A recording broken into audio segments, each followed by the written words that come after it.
እሺ ልጆቻችን እስቲ እናማትባለን። በስመ አብ ወወልድ ወመንፈስ ቅዱስ አሃዱ አምላክ አሜን። እንደምን ሰነበታችሁ? እግዚአብሔር ይመስገን። አሜን። የአምላካችን እግዚአብሔር ስሙ የተመሰገነ ይሁን። አሜን። እቤት ያሉትን ልጆች ወላጆች ሁሉንም ከኛ ጋር አብረው እንዲቆዩ እስቲ እንደምን ሰነበታችሁ እንበላቸው። እንደዚያ ዙሩና እንደምን ሰነበታችሁ እግዚአብሔር ይመስገን ይላሉ ብለን ተስፋ እናደርጋለን። አሜን። የሁላችንም አምላክ እግዚአብሔር የተመሰገነ ይሁን። ዛሬም የመጽሐፍ ቅዱስ ታሪኮቻችንን እንቀጥላለን። 111ኛ ክፍል ላይ ደርሰናል። በዚህ በ111ኛ ክፍል ደግሞ መጽሐፈ ሳሙኤልን እናጠናቅቃለን። እሺ የዳዊት ታሪክ ትንሽ ወደ መጽሐፈ ነገሥት ይሻገራል ለአንድ ክፍል ያክል ወይም ለሁለት ክፍል ያክል። ነገር ግን በመጽሐፍ ደረጃ መጽሐፈ ሳሙኤል ሁለተኛውን ክፍል ዛሬ እናጠናቀቃለን ማለት ነው። እግዚአብሔር ይመስገን አትሉ? እግዚአብሔር ይመስገን። እንግዲህ ከኦሪት ዘፍጥረት ጀምረን እስካሁን ድረስ ያሉትን ታሪኮች በተቻለ መጠን ምንም እንዳልፋችሁ ልጆቻችን እያደረግን ያለ ነው። ቤት ያሉትም እናንተም እንግዲህ ወደ ዩቲዩባችን እየገባችሁ ታሪኮቹን ማዳመጥ ይቻላል ማለት ነው አይደል? ከዛ ስትሄዱ ስትማሩ ስታስታውሱ ደግሞ ህይወታችሁ እየሆነ ይቀጥላል ማለት ነው። እሺ ዛሬ ደግሞ የህዝብ ቆጠራ የሚል ነው የታሪካችን ርዕስ። የምን ቆጠራ አልኳችሁ? የህዝብ ቆጠራ። የህዝብ ቆጠራ ቀድሞ በነበረው ታሪክ በሙሴ ጊዜም ሙሴም ህዝቡን ቆጥሯል። ደግሞ የዚህኛው የዳዊት ጊዜ ደግሞ እስቲ ምንድነው የነበረው ነገር የሚለውን ለማወቅ እንሞክር። ታሪካችን እንደሚነግረን ደግሞ በደንብ አድርገን እናሰላስላለን። በመጽሐፈ ሳሙኤል ሁለተኛ ክፍል ምዕራፍ 24 ላይ ወይም በመጽሐፈ ዜና መዋዕል ደግሞ ምዕራፍ 21 ላይ የሚገኝ ታሪክ ነው ይሄ። እሺ ምዕራፍ 24 ማለት የመጽሐፈ ሳሙኤል ማጠናቀቂያ ነው፣ ሁለተኛው ክፍል እሱ ላይ የሚገኝ ታሪክ ነው። አንድ ቀን ዳዊት የጦር አለቃውን ማን ነበር ስሙ? ኢዮአብን ጠራና ምን አለው መሰላችሁ? በል ተነሳ፣ ከዳን ጀምረህ እስከ ቤርሳቤህ በኢየሩሳሌም በእስራኤል ውስጥ ያለውን ህዝብ በሙሉ ቁጥረህ ንገረኝ አለው። ዳን የሚባለው የእስራኤል ወደ ላይ ያለው ክፍል፣ ቤርሳቤ የሚባለው ደግሞ ታች ነው። ስለዚህ በአጠቃላይ እንደማለት ነው። ከዳን እስከ ቤርሳቤ ለምልክት ነው። ዞረ ተዟዙረህ ዳዊት አሁን ሁሉንም ግዛት የኢየሩሳሌምን የእስራኤልን ግዛት ስለሚገዛ እሱ በኢየሩሳሌም ነው መቀመጫው፣ ቁጥረህ ንገረኝ አለው። ከዛ ኢዮአብ ግን ምን አለ መሰላችሁ? ይሄ ነገር እግዚአብሔር የሚወደው አልመሰለውም። ከእግዚአብሔር ጋር ሲመካከር አላየውም። እንደገና ደግሞ እግዚአብሔር የጠየቀውን ነገር እንደሚሰጠው ያውቃል። ሐሳቡም ለምን እንደሆነ በጥቂቱ ገብቶታል። ስለዚህ ምን አለው መሰላችሁ ኢዮአብ ለዳዊት? እንዴ እግዚአብሔር ከለመንከው የፈለከውን ነገር ይሰጣል። የህዝቡን ቁጥር ቆጥረህ ማወቅ ለምን አስፈለገ አለው። ለምን መሰላችሁ? ዳዊት በዋነኝነት የፈለገው ዳዊት እንግዲህ ጦረኛ ነው ብያችኋለሁ አይደል? ይዋጋል እና ምን ያህል ብዙ የጦር ኃይል ላሰልፈው የምችለው ምን ያህል አለኝ ብሎ መፈለግ ነበር አንዱ ሐሳቡ። ግን ዳዊት እስካሁን እያሸነፈ የነበረው በጦር ብዛት ነበር እንዴ? በማን ፈቃድ ነበር? ስለዚህ ኢዮአብ የነገረውም ይሄንን ነው። እና የፈለከውን እኮ ይሰጥ ነበር ብሎ ሲለው አይ ዳዊት አሻፈረኝ አለ። ንጉስ ነው። ተነጋገሩ። ነገር ግን መጨረሻ የዳዊት ቃል አሸነፈ። ስለዚህ ኢዮአብ ሰራዊቱን ይዞ ከዳን እስከ ቤርሳቤ ያለውን የኢየሩሳሌም የእስራኤልን ሰዎች ለመቁጠር ወጣ ማለት ነው። ከዛ ዞረ ተዟዟረ ቆጠረ። ከ20 ዓመት ደግሞ በታች በላይ ያሉትን ደግሞ ለጦር የሚሆኑትን ማይሆኑትን እየለየ በየቦታ ያሉትን ቆጠረ። ከዛ መጨረሻ ላይ ቆጠራውን ቆጥሮ ሲመጣ 1,300,000 አካባቢ የሚሆኑ ለጦርነት ዝግጁ ሆኑ ሰዎች አሉ ብሎ ነገረው። ጦርነት ሊሰማሩ የሚችሉ ስንት አልኳችሁ? 1,300,000 አካባቢ የሚሆኑ አሉ ብሎ አለው። ከዛ ዳዊት ይሄንን አወቀ። ነገር ግን በማለዳ የእግዚአብሔር ድምጽ ወደ ዳዊት መጣና ዳዊት ጥፋት እንዳጠፋ አወቀ። ዳዊት ደግሞ ጎብዝናው ጀግንነቱ በጦር መዋጋቱ ብቻ አይደለም። እግዚአብሔር እንደተቆጣ ሲያውቅ ቶሎ ብሎ ንስሐ መግባት ያውቅበታል። ቶሎ እግዚአብሔርን በድያለሁ ማለት ያውቅበታል። የሱ ኃይል ከእግዚአብሔር በታች እንደሆነ ሁሉ ጊዜ ያምናል። ስለዚህ እግዚአብሔር በዚህ ጉዳዩ እንዳልተደሰተ አወቀ እና ፈጣሪ ሆይ የማይገባ ነገርን ሰርቻለሁ፣ እጅግ በድዬሃለሁኝ፣ እባክህን ይቅር በለኝ ብሎ አለው እግዚአብሔርን። እግዚአብሔር ግን ንጉስ ነው ዳዊት አይደል? ስለዚህ ዳዊት የሚያጠፋው ጥፋትም የሚሰራው በጎ ነገርም ቶሎ ወደ ህዝቡ ለመተላለፍ ቅርብ ነው። ስለዚህ እግዚአብሔር በጎ ነገር ሲጠይቀው እንደሚያደርግለት ሁሉ ሲያጠፋ ደግሞ እንደሚቀጣ ህዝቡን ማወቅ አለበት፣ ዳዊትን መጠንቀቅ አለበት። ስለዚህ በዚያን ሰዓት የነበረው ነብዩ ጋድ ይባል ነበር። ማን ነው አልኳችሁ? ሳሙኤልን ታስታውሳላችሁ አይደል? ከዛ ማን መጣ? ናታን መጣ አይደለ? ከዛ ደግሞ ማን መጣ? ጋድ መጣ። ናታንና ነብዩ ናታንና ጋድ ተመሳሳይ ጊዜ የነበሩ ናቸው። እና ጋድ የሚባለውን እግዚአብሔር ሰው ወደሱ ላከና መጣና እሱ ምን አለው? እግዚአብሔር ወደ አንተ መልእክት ልኮኛል። በዚህ በጥፋት አማካኝነት እግዚአብሔር ይቀጣሃል። ግን የሚቀጣ 3 ምርጫዎች ይሰጣል። ከ3ቱ ምርጫዎች ውስጥ የትኛው እንደመረጥክ ንገረኝና መልሼ ለእግዚአብሔር ልንገረው ብሎ ይሏል። የመጀመሪያው 3 ዓመት ሙሉ ረሃብ ይሆናል። ስለዚህ የተራበ ህዝብ መምራት በጣም ከባድ ነው አይደል? ለራቡ ሆዱን ለማስታገስ ሲል ህዝቡ የማይገባበት ነገር የለም። ንጉሱ ደግሞ ይሄን ማስጠበቅ አለበት። በእግዚአብሔር እጅ ያለ ቢሆን እህል ማምጣት አለበት። ብዙ ነው መከራው። የሰው እጅ ማየት፣ ሌላ ሀገር መለመን አለበት። ብዙ ነገር አለ። ህዝቡ ሊከዳው ይችላል። ሁለተኛው ደግሞ 3 ዓመት ረሃብ ብያቸዋለሁ አይደል? ሌላኛው ደግሞ 3 ወር ትሰደዳለህ ዳዊትን ከነሰራዊቱ። ያም ማለት በሌላ ሰው እጅ መውደቅ ማለት ነው። ስደትን ደግሞ ከዚህ በፊት ዳዊት ቀምሷታል አይደለ? ያውቃታል። በልጁ ምክንያት ተሰዷል፣ ያውቃል። 3 ዓመት 3 ወር ስደት። የመጨረሻው ደግሞ ለ3 ቀን ቸነፈር። ቸነፈር ማለት የሚገድል በሽታ ማለት ነው። ወረርሽኝ ማለት ነው። እና ለ3 ቀን ብለዋል። ከዛ ዳዊት ምን አለ መሰላችሁ? እግዚአብሔር መሐሪ ነው፣ ቸር ነው፣ ይቅር ባይ ነው፣ እንደሱ ያለ የለም።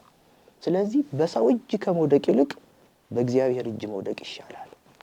እነዛ የሰው እጅ ያሳያሉ አይደል? ይሄኛው ግን ማንን መለመን ነው? ቀጥታ እግዚአብሔርን ነው። ስለዚህ ቸነፈር ይሻለኛል አለ፣ በሽታ ይሻለኛል፣ ማረን፣ ፈውሰን፣ አድነን እያልን እግዚአብሔርን እንጠይቀዋለን። ቅጣቱ ከባድ ነው። ያኛው 3 ዓመት የተባለው ይሄኛው 3 ወር የተባለው ይሄ 3 ቀን የተባለው ማነሱን አትዩ። ረሃብ ለምሳሌ ሰው በዚህ ብሎ ትንሽም እየበላ ምን እያለ ሊከርብ ይችላል አይደል? ስደትም ሄዳችሁ ጥሩ ሰው ከገጠማችሁ አይደል? ለና ቦታ ኮናችሁ ተመልሳችሁ መምጣት እድል አላችሁ አይደል? ቸነፈር ሲሆን ግን የሚገድለው ሰው አለ ማለት ነው። ስለዚህ በዚህ ቆጠራ የተሳተፈ ብዙ ህዝብ ነበር በሰው ያልተቃወመ። በቃ ይሄን የእግዚአብሔር ፈቃድ ተጠይቆበታል አልተጠየቀበትም ያላለ ሰው ብዙ ሰው አለ። ስለዚህ በንጉስ አማካኝነት እግዚአብሔር ንጉሱ ብቻ ሳይሆን ሰውም እንዲቀጣ ያረጋል አንዳንድ ጊዜ። ስለዚህ ደግ ንጉስ ሲሾም ህዝቡ ደግ ሰርቷል እንደማለት ነው። ክፉ ንጉስ ሲሾም ደግሞ ህዝቡ ለፈተና ነው ተዘጋጅ እየተባለ ነው። ስለዚህ አሁን ዳዊት ደግ ንጉስ ነበር። በዚህ ጥፋቱ ደግሞ እሱም ሰው የሚቀጣበትን ነገር ወደ ራሱ አመጣ። ስለዚህ ቸነፈር መረጠ። በዚህ ምክንያት ለ3 ቀን ያክል በእስራኤል ውስጥ ከባድ ቸነፈር ሆነ፣ ከባድ በሽታ ሆነ። በዚህ ጊዜ ውስጥም 70,000 ሰዎች ያክል ሞቱ። ስንት ሰው አልኳችሁ? 70,000 ብዙ ነው አይደል? በጣም ብዙ ሰው ነው የሞተው። ከዚያ በኋላ ይሄ መቅሰፍት ሲደረግ እንግዲህ የእግዚአብሔር መልአክ ነው ሰይፉን አውጥቶ እግዚአብሔር እንግዲህ እንደሚያዘው ያደርጋል ማለት ነው። ቸነፈር በሚኖርበት ቦታ በሽታ እንዲመጣ ያደርጋል፣ ቅጣት ስለሆነ። ስለዚህ አሁን 70,000 ሰው አደረገና ከዚያ መቅሰፍቱን ቀጥሎ ዳዊት ወደሚቀመጥባት ወደ ኢየሩሳሌም ከተማ መጣ ሰይፉን ይዞ። የዚህን ጊዜ እግዚአብሔር የሰውን ሐዘን መከራ አየና ደግሞ አዘነላቸው። እግዚአብሔር ደግሞ ቸር ነው አይደል? መልሶ ያዝናል። ከዚያ ያንን መልአክ በል ይበቃል፣ ሰይፍህን ወደ ሰገባህ መልስ፣ እስካሁን የተሰጠው ቅጣት ይበቃል አለው። እሱ ለመልአኩ ይሄን ነግሮታል። ዳዊት ደግሞ መከራው ቸነፈሩ ሁሉ ህዝቡን ምን ያህል እንደቀነሰው እንደሞተ ደግሞ አይቷል። ለህዝቡም ደግሞ ያዝናል። ስለዚህ በእግዚአብሔር ፊት ተንበረከከና እግዚአብሔርን ለመነ። ህዝቡ ምን ባጠፋ ነው ባክህ? ያጠፋሁት ሳላስተውል ያረኩት እኔ ነኝ። ስለዚህ በእኔና በአባቴ በእሴይ ቤት ብቻ መቅሰፍቱ ይቅር፣ ወደኛ ይሁን መቅሰፍቱ እንጂ ህዝቡ አይለቅ ብሎ ለመነ። ነገር ግን ዳዊት ይሄን ከማለቱ በፊት እግዚአብሔር ለህዝቡ ምን ብሏል? አዝኗል። ስለዚህ አዝኖ ይበቃል እስካሁን ያለው ጥፋት ብሎ የዳዊትንም ሐሳብ እኮ ይቀበላል እግዚአብሔር። ግን ከዳዊት በፊት ደግሞ ለህዝቡ ማን ያስባል? እግዚአብሔር ያስባል። ግን የዳዊትን ቅንነትም ቆጥሮለታል። ስለዚህ በዚያ ምክንያት ህዝቡም ተቀጥቶ ዳዊት በቀጥታ ለመቀጣቱን ብቻ አትመልከቱ። ግልጽ ነው። ለዳዊት የሚሰራውን ስራ የሚያደርገው ከተወሰኑ ስራዎች በስተቀር ከህዝቡ ጋር ነው፣ አብሮ ነው። ሲጠፋም ከህዝቡ ጋር ነው፣ ሲዋጋም ከህዝቡ ጋር ነው፣ ደስታም ሲያደርግ ከህዝቡ ጋር ነው። ስለዚህ ንጉስ ለየት የሚያደርገው ያንን ነው እና በዚህ ምክንያት እግዚአብሔር ያን መቅሰፍት ከለከለ እና ኦርና የሚባል አንድ ሰው ነበር በኦርና አውድማ በእህል እርሻ አካባቢ መልአኩ ሄዶ በዚያ በኦርና አውድማ ላይ ቆመ የመጨረሻ መቅሰፍቱን አቆመ ማለት ነው እና በኦርና አውድማ ላይ ሲቆም ግን ያንን ግዙፍ መልአክ ዳዊት አይቶታል እና በጣም በቃ የእግዚአብሔርን ቸርነትን ማስተዋል ደግሞ የእግዚአብሔርን መቅሰፍትን በደንብ ገብቶታል ግን ዳዊት ብቻ ሳይሆን ኦርናም ደግሞ ያን መልአክ እዛ ጋር ቆሞ ሲያው ደንግጧል ከዚያ ደግሞ ኦርና መልአኩን ባየበት ሰዓት ደግሞ ማን ወደሱ ሲመጣ ተመለከተ ዳዊት ወደሱ ሲመጣ ተመለከተ ምክንያቱም ዳዊት እግዚአብሔርን ይለምንና እግዚአብሔር ይቅርታ እንዳደረገለት የሚያረጋግጠው ከአባቶቹ እንደተማረው መስዋዕት በማቅረብ ከዛ መስዋዕቱን ከሰማይ ሳትወርድና ትበላዋለች ብለናል ከዚህ በፊት ያኔ እግዚአብሔር ልመናዬን ተቀብሏል ይላሉ ማለት ነው እስራኤላውያን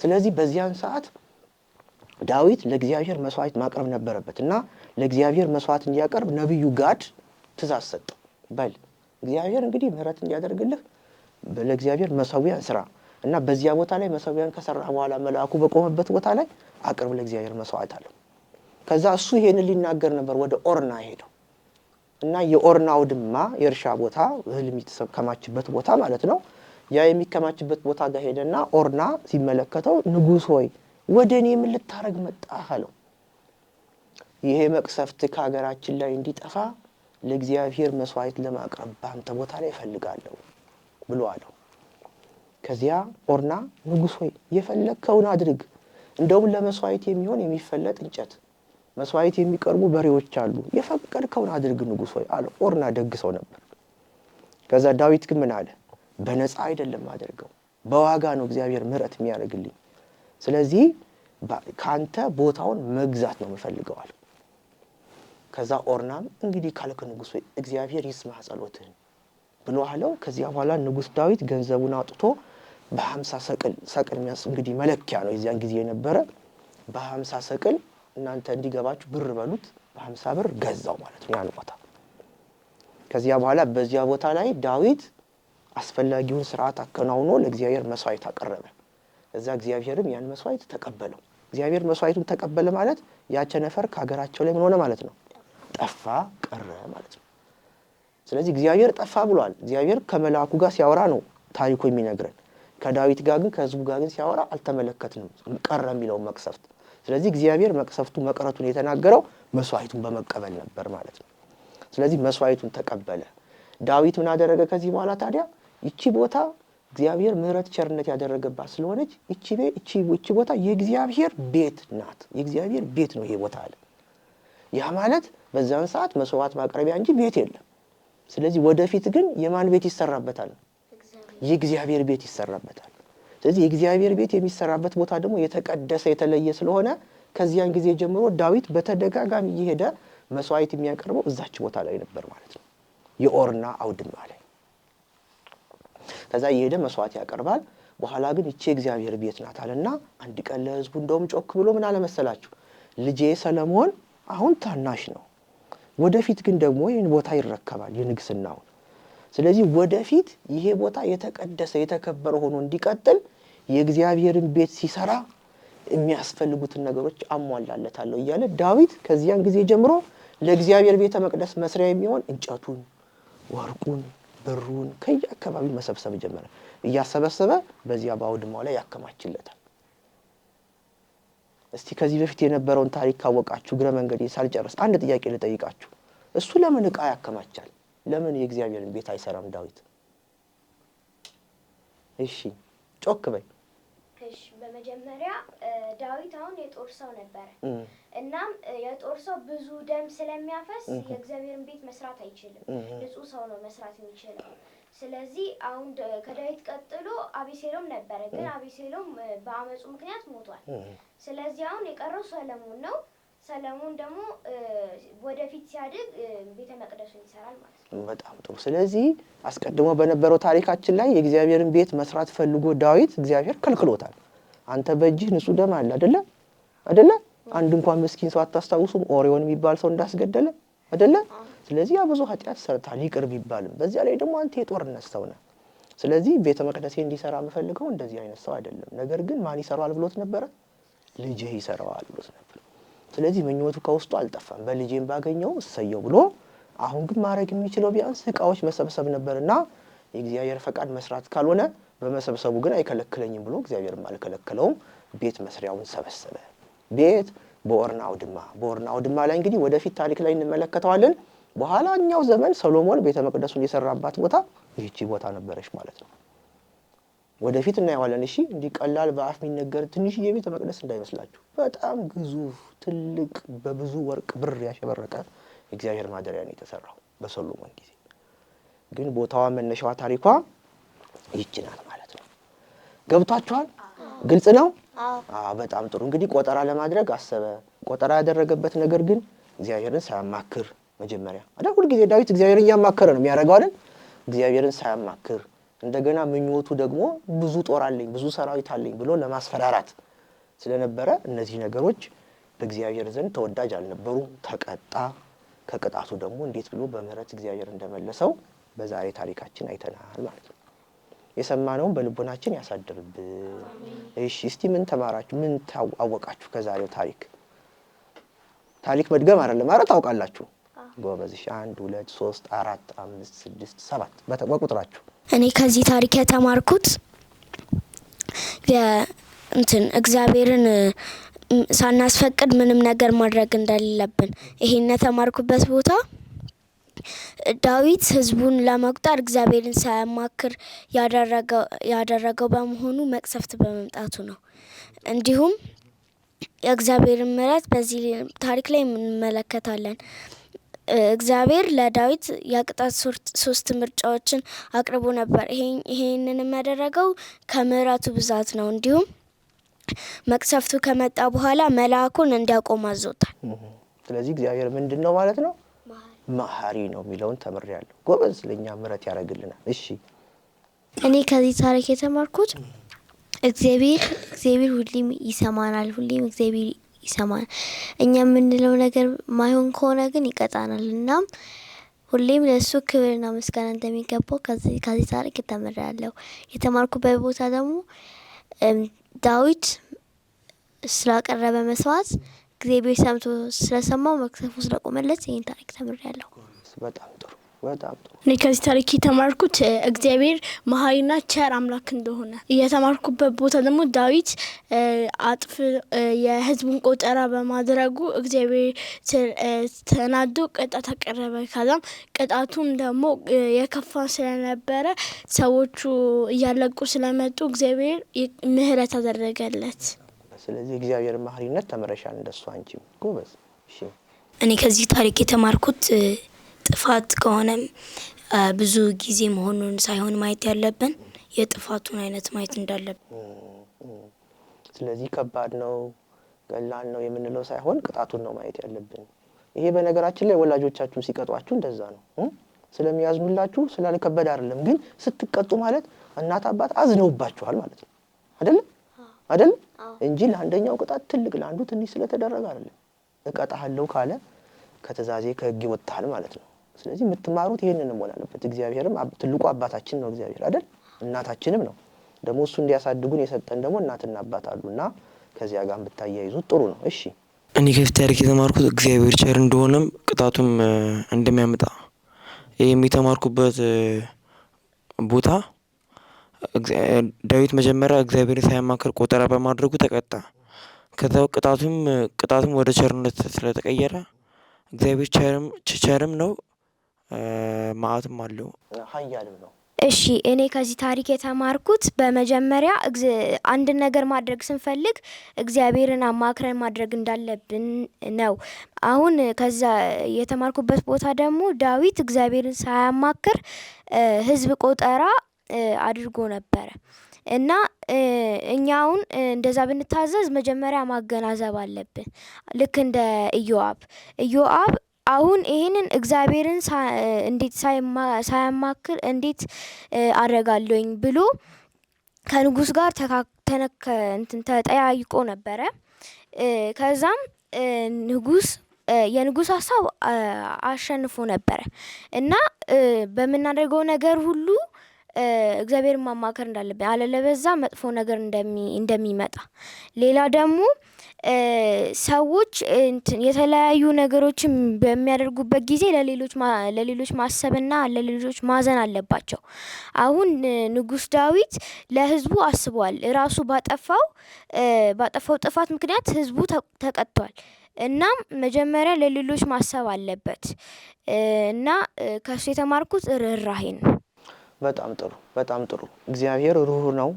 እንደገና ዳዊትም ደግሞ በርህራሄ ምክንያት የማደርገው እርምጃ እኔም ብቻ አይደለም ህዝቡንም ሊያስጠይቅ ይችላል ብሎ ማሰብ እንዳለበትም ተምራለች ነው። ጎበዞች፣ በጣም ጎበዞች። እግዚአብሔር እንደዚህ እንደገለጠላችሁ ደግሞ የበለጠው ነው የሚገለጽላችሁ። እሺ እኔ ደግሞ ማጠቃለያ የሚሆኑ 3 ነጥቦችን ልንገራችሁ ከዛሬው ታሪክ። የመጀመሪያው እናንተ ደጋግማችሁ እንደነገራችሁኝ የእግዚአብሔርን ፈቃድ ሁሉ ጊዜ ማሰብ ያስፈልጋል አይደለ? እግዚአብሔር ፈቃዱ የሚገለጥበት ልዩ ልዩ መንገድ አለ። ለምሳሌ እኛ አሁን በቅርባችን መጻሕፍት አሉ አይደለ? አባቶች አሉ። ደግሞ መጸለይ እንችላለን። በዚህ እግዚአብሔርን ፈቃድ ትክክል ነው አይደለም የሚለውን ማወቅ እንችላለን። ለምሳሌ አንድ ሰው ግደል ቢለው ያ ስሜቱ ነው፣ ግን መግደል እንደማይገባ በመጽሐፍ ተጽፎልናል። ስለዚህ የእግዚአብሔር ፈቃድ መግደል ነው አለመግደል ነው?